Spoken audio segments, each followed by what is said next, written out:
ini telurnya itu sedikit loh. 3 ya? Iya. Masalah. 3 sampai 7 paling. 3-7 ya? Pokoknya nggak lebih dari 10 butir lah sekali reproduksi itu. Karena dilihat dari ukuran badannya juga ya? Iya.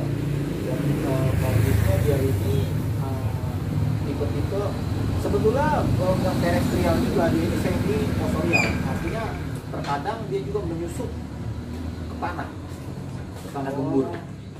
Berarti masuk ke dalam tanah ya? Iya, ke tanah yang gembur ya. Jadi semi fosorial. Ini termasuk hewan ular yang pasif atau aktif sih? Sebetulnya dia pasif ya, pergerakannya aja lambat, tapi kalau merasa terganggu dia akan hilang. Jadi dia bergerak terus ya? Iya betul. Berusaha melarikan diri sebetulnya. Bukan untuk menyerang? Bukan. Sebetulnya naluri ular itu kan menjauhi manusia.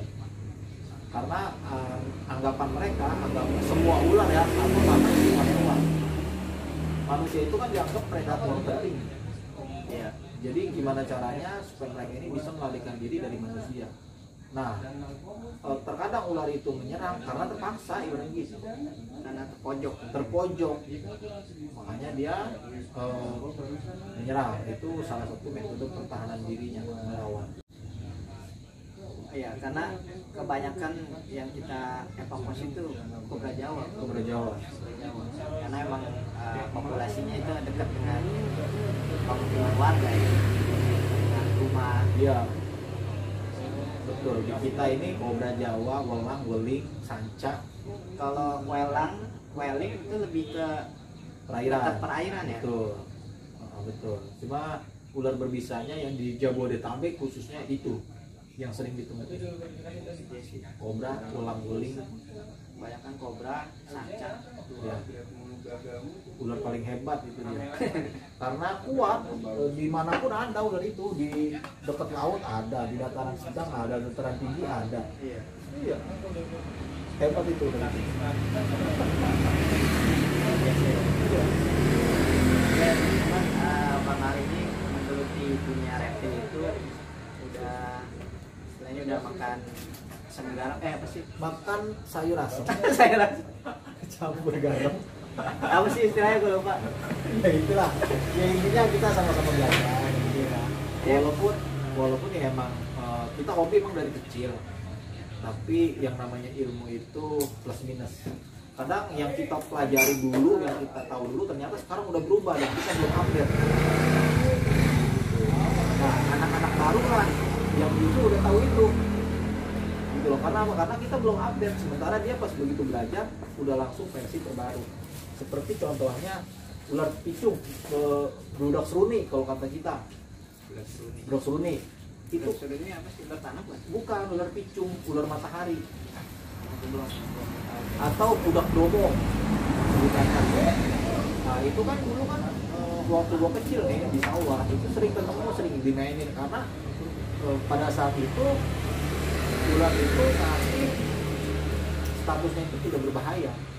Oh iya. Terus kan kesini penelitian ternyata ular itu dinyatakan berbisa dan beracun.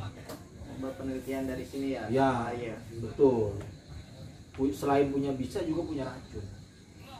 Nah itu bisa dan racun itu beda nih. Kalau bisa itu sebetulnya protein. Itu protein dari si ular itu sendiri dengan dosis yang sangat tinggi. Jadi ketika disuntikkan misalkan ke makhluk lain, contohnya manusia, itu akan ada efek negatifnya.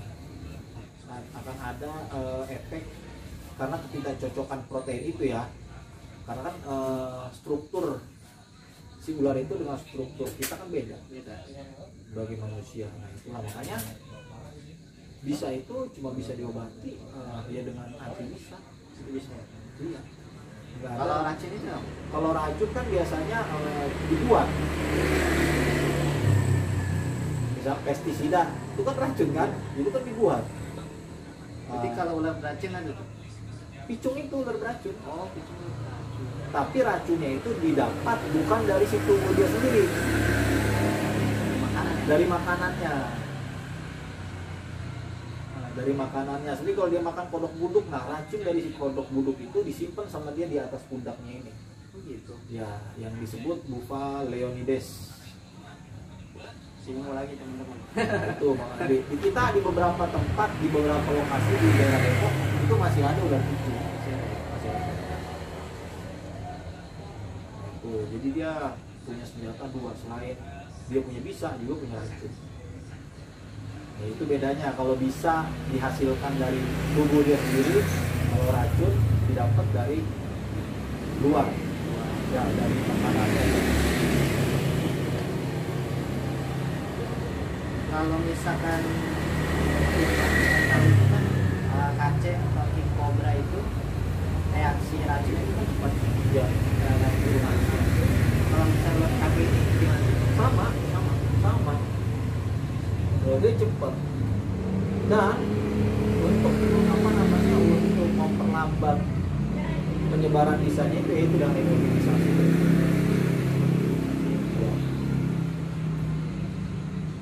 Kan prinsipnya kan bisa ular itu semakin kita banyak bergerak, dia akan semakin cepat menyebar.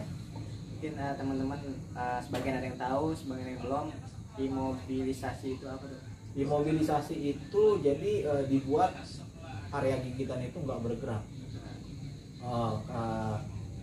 Ikat lah. Jadi bukan diikat secara langsung, apalagi di sayap atau diisep itu keliru. Jadi yang betul itu menurut standar WHO dimobilisasi seperti orang yang patah tulang. Iya. Di gip, pakai gip. Nah, pakai gip.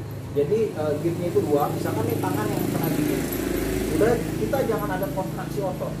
Oh, jadi yang banyak bergerak lah. Ya, jangan ada kontraksi otot, terus minta tolong untuk dimobilisasi. Nah, misalkan adanya triplek, pakai triplek atas bawah. Ya, kayu. Ya, diusahakan jangan yang bulat, tapi yang datar. Ya, yang datar permukaannya itu yang datar. Jadi triplek atau papan. Dan itu pun jangan terlalu besar juga, jangan terlalu gede. Berat. Nah, nanti tripleknya itulah yang diikat. Iya, tangan nih. Ya, setelah dimobilisasi jangan ada kontraksi, misalkan nih kayak kita gerakin ini itu kan ada kontraksi ya. Nah, itu jangan. Pokoknya udah kita lemesin aja, langsung ke pusat kesehatan terdekat. Jadi ke rumah sakit terbesar lah. Ya. Karena rumah sakit terbesar itu otomatis pasti ada serumnya. RSUD sekarang setiap RSUD udah ada sih. Lihat informasi sih terakhir RSUD Depok ada. Ya.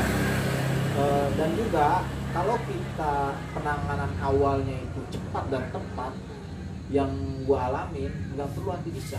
Iya. Jadi beberapa orang nih yang ibarat kita bantu, kita tolong, yang terpenting penanganan awal itu cepat dan tepat. Ya, imobilisasi. Pertama kita jangan grogi, slow aja. Jangan panik lah. Jangan panik, terus langsung imobilisasi. Nah, setelah imobilisasi itu udah kita ke rumah sakit. Setelah di rumah sakit dicek nanti kan. Itu biasanya 2x24 jam cuman observasi, nggak perlu antibisa. Nggak perlu disuntik. Nggak perlu, paling disuntiknya suntik atas penahan nyeri. Itu ya waktu pengalaman itu tergigit ular Kobra, ulang, weling, itu.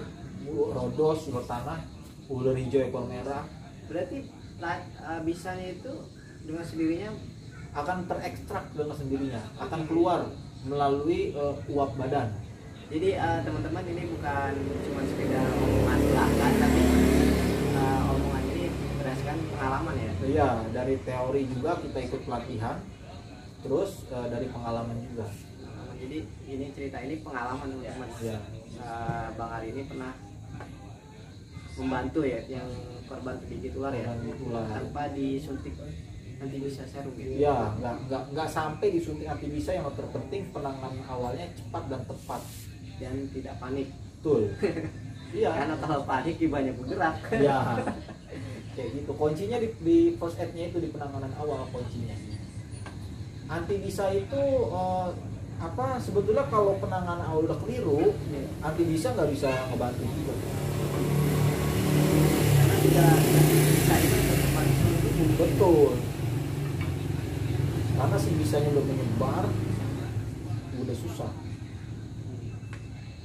Dan di Indonesia anti bisa itu cuman untuk mengcover 3 jenis ular. Nah ini gue tahu nih bro. Ya. Ular tanah, Ya. ular welang, sama ular kobra Jawa. Betul. Kalau nanya spitating, karena kobra Jawa ini sering ditemuin. Ya. Selain untuk itu kita harus masukin dari luar, harus ambil dari luar. Berarti cukup makan waktu yang lama tuh. Pertama kan waktu udah makan biaya juga. Biayanya juga nggak sedikit. Iya. Ini sekarang satu ampul anti bisa aja itu paling murah ya, paling murah 500.000 satu ampul. Satu ampul, dan itu juga nggak mungkin satu ampul yang Nggak disuntik. mungkin. Bisa Minimal 3 minimal. Tiga. Minimal 3, berarti banyaknya di atas 5. Iya. Minimal 3 ampul anti bisa. Makanya harus hati-hati lah. Hati-hati kalau ular kan memang udah seperti itu diciptakannya ya kan. Nah, tugas kita lah sebagai makhluk yang berakal yang harus belajar gitu. Karena kalau ketemu ular apa? Kalau ketemu ular bunuh-bunuh juga nanti punah. Iya. Ekosistem udah seimbang. Jadi tikus yang banyak. Iya. Ekosistem alam nggak Tikus yang seimbang. merambat, nggak ada yang makan. Betul. Nah gitu. Jadi ekosistemnya seimbang. Jadi alam juga berimbang ya, terjaga. Betul, iya. Ya kadang juga bro, gua sama si Pai habis nangkep kobra, gua lepas lagi ke tempat jauh dari pemukiman. Ya, kali yang emang gede, banyak yang nggak banyak dikunjungin sama orang, kalinya sungai. Itu sih, jadi dia tetap terjaga. Di situ juga ada penggarangan, ada Ya, biawak. Jadi di situ mata-rantai makanan di situ semua. Iya. Iya, info penting juga itu garangan biawak itu pengendali alami ular. Iya. Iya, jadi makanya kalau kita kalau ketemu biawak jangan main tangkap terus bunuh, jangan. Karena biawak ini pemangsa ular. Di sini banyak bro biawak. Kadang kita juga lebih sering nangkap biawak. Iya. Gue tangkap, kadang gue lepas lagi. Kalau ada albino boleh lah. Enggak, albino berebut bro.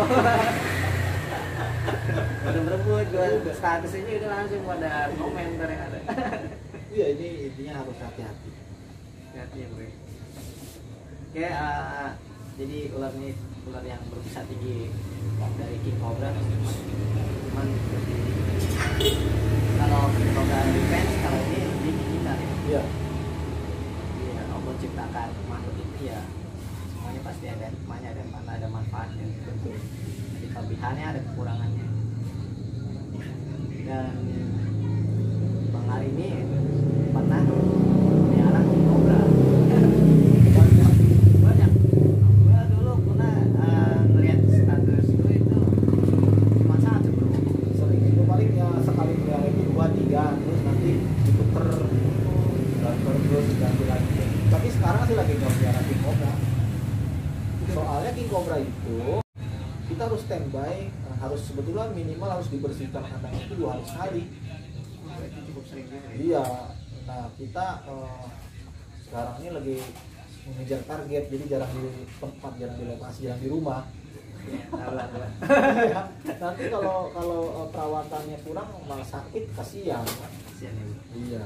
Dulu yang gua dengar cerita dari temen yang lain tuh, kaca yang lu pelihara itu karakternya nggak bisa itu pakai bro ya. Iya. Jadi Susah. ketika ada saatnya dia jinak, ada saatnya dia udah agresif. Iya betul. Iya, makanya Dan gerakan itu nggak bisa dibaca.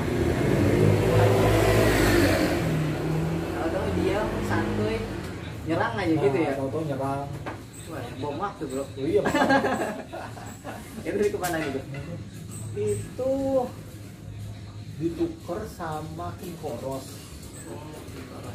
Tapi waktu itu tuh yang mau tukar itu memang dia anak atraksi ya. Jadi emang udah terlatih dan dia juga udah tahu karakternya kayak gimana, dia udah tahu. Karakter itu bajingan. Iya. Kalau anak atraksi itu ya memang kita makan sana. Ya. Biasanya ya yang hari main ular. Karena kalau seniman. Seniman, betul. Iya, termasuk itu sebetulnya seniman. Nah, itu kan seni ketangkasan. Gue suka ngeliat tuh bro di YouTube bro. Iya, iya itu seni ketangkasan dan nggak mereka orang ini yang gua tahu ya. Selain mempelajari karakter juga ada perbekalan lain. Oh iya, Seperti jampe-jampe atau apalah gitu. bisa visualnya lah. Ya, Sama tuh. makanya kalau bisa ditiru sama sembarangan orang. Ya. Iya, Bahaya. bahaya. Tips-tipsnya gimana nih bro? Untuk apa namanya? Untuk mengenali ular berbisa dan tidak berbisa, cara mengantisipasinya. Sebetulnya di Indonesia itu kan punya kurang lebih 264 spesies ular. Apa nih? 25%-nya berbisa. Berarti sedikit ya bro. Ya, sekitar 77 spesies yang berbisa. Jadi lebih banyak yang nggak berbisa. Tadi yang nggak berbisa berapa? 77 spesies. 77 spesies Ya, kurang yang lebih. nggak berbisa. Ya, yang berbisa. Oh yang berbisa. Sisanya nggak berbisa. Iya, jadi lebih banyak yang nggak berbisa sebetulnya.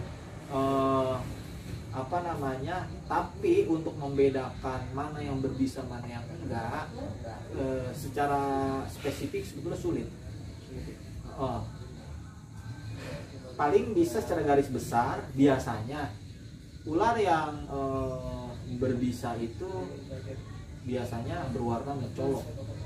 Terang. Ya, mencolok atau pekat. Seperti kobra kan pekat. Ya. Hitam Hitam kan. kan. Ya, terus jenis-jenis viper biasanya mencolok. Warnanya kan indah, cakep. Dan kepalanya segitiga. Viper. Itu viper. Ya kan, tapi nggak jadi patokan ular setiap yang berkepala segitiga itu berbisa mematikan, nggak jadi patokan juga. Contohnya ular kobra kepalanya opal, tapi dia tetap termasuk berbisa mematikan. Ini secara garis besar aja ya, itu dari warna. Kalau dia nggak pekat dia mencolok, atau bisa juga dilihat dari kepalanya segitiga.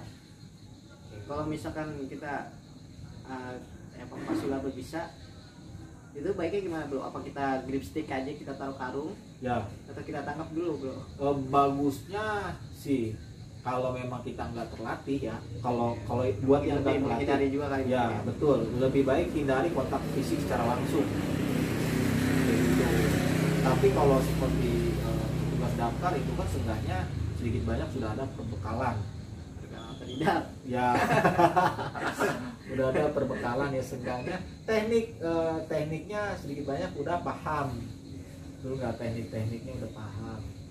Gitu. Cuma kalau untuk masyarakat awam lebih baik kalaupun sampai terpaksa harus menghandle harus menangani secara langsung, hindari kontak fisik secara langsung. Pakai alat aja. Pakai alat apa aja seadanya.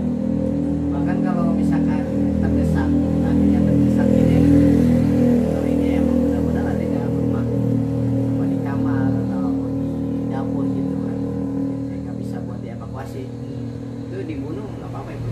Dibolehkan. Iya, daripada soalnya kan prioritas tetap keselamatan manusia.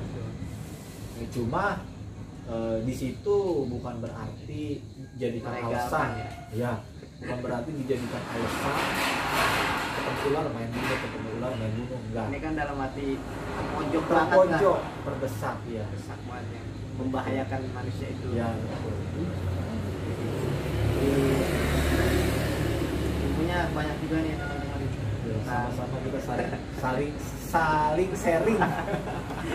Belajar bersama gitu ya. Iya, betul. Tapi intinya mah gue yang belajar sama dia. Sama lah, itu belajar sama dia. Oke. Jadi ular ini akan di keep oleh teman gua, sobat reptil. Ini mau diapain bro? Biasanya bro? Ya paling dikit untuk dipelajari, dipelihara buat dipelajari.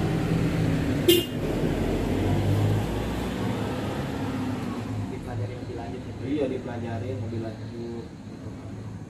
bisa di review juga nanti bro. Bisa di review juga nanti di channel Sobat Reptil. Nanti di review lebih lengkap detail di akun YouTube Sobat Reptil. Ya. Jadi tinggal di lukit-lukit, di subscribe aja langsung. Ilmu itu mahal teman-teman. Nah ini gratis ilmunya. Gratis. Cukup subscribe, like, comment, share. Betul itu YouTuber banget. Ini ya paling karena kan spesies ini juga gue butuh buat materi edukasi. Oh biasanya emang Sobat Reptil ini biasa beredukasi ke fakultas ya, ke kampus ya, kemana aja, ke kampus, perkantoran, sekolah, perumahan, bahkan warna wisata. Ini ada dua titik yang warna wisata di Sumedang itu gua handle. Jadi warna wisata itu wisata alam. Oh wisata. Jadi yang tadinya gunung Dijadiin wisata gitu dijadiin ya. wisata, taman Tapi wisata. tetap alam masih alami lah. Iya betul. Berarti masih lihat loh bro. Betul, makanya masih banyak ular-ularnya di situ. Iya. Nah, jadi kebetulan gua kenal sama ibaratnya supervisornya lah, supervisor. Nah terus dia minta edukasi atau orang yang standby ketika ada ular di tempat yang sering dikunjungi sama pengunjung. Nah, jadi gue minta tolong sama temen gue yang di sana, yang di Sumedang, buat standby. Iya. Gitu, kalau misalnya ada telepon dia langsung bergerak. Langsung mengamankan lah. Iya langsung mengamankan. Tapi nggak diapa-apain, nanti itu dipindahin ke atas. Lebih atas lagi. Iya, dipindahin ke atas. Jadi nanti bisa lebih gede lagi ya. Bisa. Ini masih baby up atau remaja lah, masuk remaja. Ini panjang nih bro, gue perhatiin dia ngelingker, kalau misalkan dilurusin otomatis Masih ada lebihnya bisa nyampe. Spasi sedikit lah dari toples ini. Toplesnya ada ini merek. Jadi tadi ditemuinya di mana, di Jaksel? Enggak, nemuinnya di sini dekat. Oh, dekat. Di Rodeno.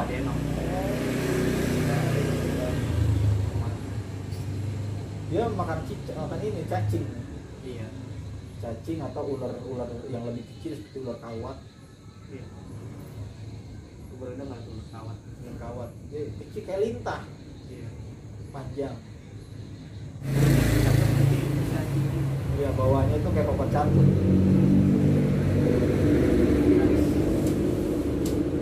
Lagi buntutnya merah. Iya. Makanya disebut ular cabe. Merah gitu cabe. Biar kecil tapi bahaya. Mematikan ya. Mambanun. Ini apa? Mambanun.